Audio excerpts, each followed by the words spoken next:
You are watching Poonch Live. बिल्कुल इस नज़र से देखते हैं कि जो कश्मीर के लोग हैं, खासकर नौजवान तबका बहुत नाराज़ है बीजेपी से और वो अपनी नाराज़गी का इज़हार वोट के ज़रिए करना चाहता है। वो नई दिल्ली को एक मैसेज देना चाहता है कि जो आप कर रहे हो, जो आपने किया हमसे, तो वो कहते हैं ना ज़ुल्म का जवाब वोट किससे? क्योंकि पत्थर से कुछ नहीं मिल सकता है, बंदूक से कुछ नहीं मिल सकता है और आप प्रोटेस्ट नहीं कर सकते हो आम-खाम जैसे पूरे मुल्क के अंदर आप प्रोटेस्ट कर सकते हो। कश्मीर में आप प्रोटेस्ट भी नहीं कर सकते, तो आप करें तो करें क्या? तो उनको लगता है वोट ही एक ज़रिया है जिससे आप जवाब दे सकते हो बीजेपी की ज़ातियों का।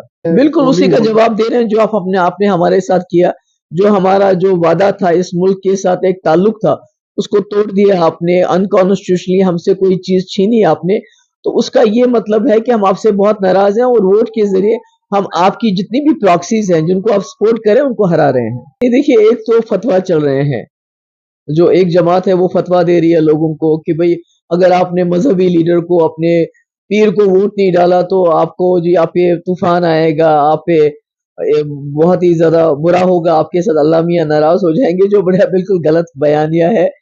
क्योंकि वोट जो है ये पार्लियामेंट में अपनी ज़रूरियात पूरी करने के लिए डालना होता है। बाकी जहाँ तक पीर और मुर्शिद का पीर और उसका सवाल होता है, मुरीद का सवाल होता है, वो अलग एक रिश्ता होता है। दूसरी तरफ से बीजेपी के कंधे पे बंदूक रख के दूसरी जमात, जो वो चाहती है कि जो खासकर पहाड़ी तबके, जो उनके मुलाजिम हैं, उनको धमका रही हैं कि आपकी पोस्टिंगें गलत जगह हो जाएँगी, आपका डिमोशन हो जाएगा, अगर आपने फलानी पार्टी को वोट नहीं डाला। तो दोनों तरफ से जो है एक हिसाब से चल रही है इनकी जुगलबंदी। क्योंकि बीजेपी भी जानती है, अपनी पार्टी भी जानती है कश्मीर में उनकी ज़मानत ज़ब्त होनी है। तो उनकी कोशिश ये है कि जितना हो सके महबूबा मुफ्ती का वोट कम किया जाए, ताकि जो जमात जीते वो जीते पर महबूबा मुफ्ती नहीं जीतनी चाहिए। मैंने वो तो उनसे पूछ सकते हैं उन्होंने क्या कहा, क्यों कहा, वो तो वो बेहतर जानते हैं।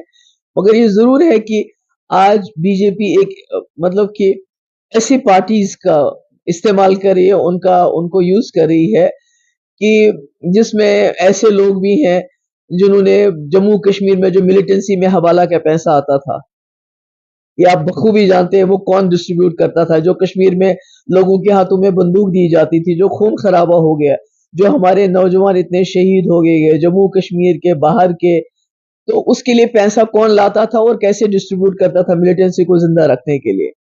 तो अब बीजेपी तो इस वक़्त कुछ भी कर सकती है महबूबा मुफ्ती को बाहर रखने के लिए। देखिए मैंने अभी आपको कहा कि इस वक़्त वो जमातें भी फील्ड में हैं जिन्होंने हवाला का पैसा लाया हो, डिस्ट्रीब्यूट किया है। उनके कॉन्टैक्ट्स हैं, उनके कनेक्शंस हैं, क्योंकि वो चाहते हैं कि कश्मीर में पोलिंग कम होनी चाहिए, ख़ासकर साउथ कश्मीर में जहाँ से मैं लड़ रही हूँ, वहाँ पोलिंग कम होनी चाहिए। वो किसी भी हद तक जा सकते हैं और बदकिस्मती से बीजेपी ऐसी जमातों को इस वक़्त सपोर्ट कर रही है। मुझे लगता है ये इलेक्शन में लोग जो हैं बहुत ज़्यादा फ़िक्रमंद है कि कहीं हमारा संविधान ख़त्म ना किया जाए। क्योंकि जो 400 पार बीजेपी बोलती है, लोग भी ये सोच रहे हैं क्यों 400 पार? अगर सरकार बनाने के लिए 272 सीटें चाहिए, 400 पार क्यों कह रहे हैं?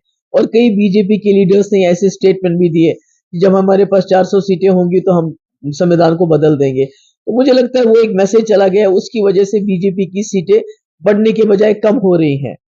अब दूसरा सवाल है कि ईवीएम्स के साथ जो फाइनल जो रिपोर्ट दे रहे हैं उसमें बहुत ज़्यादा उछाल दिखा रहे हैं। तो उसमें वो क्या कर सकते हैं? अदरवाइज़ लोगों ने फैसला किया है कि बीजेपी को 400 सीटें नहीं देनी है, ये संविधान खत्म करेगी, रिज़र्वेशन खत्म करेगी।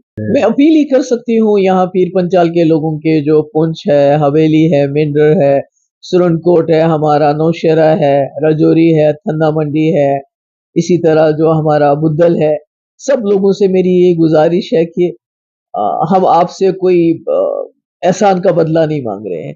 हम कोई मैं भी सईदज़ादी हूँ तो मैं कोई फ़तवा की बात नहीं करूँगी। मैं जब यहाँ मुझे जो हिंदू हैं, सरदार हैं, अपने मुसलमान हैं, कश्मीरी हैं या पहाड़ी हैं या गुज्जर हैं, सबका साथ मिला है। तो मैं उनसे अपील यही करूँगी कि अपनी बेटी समझ के, अपनी बहन समझ के, अपनी माँ समझ के मेरी इज़्ज़त का ख़्याल रखिए और क्या कह सकते हैं।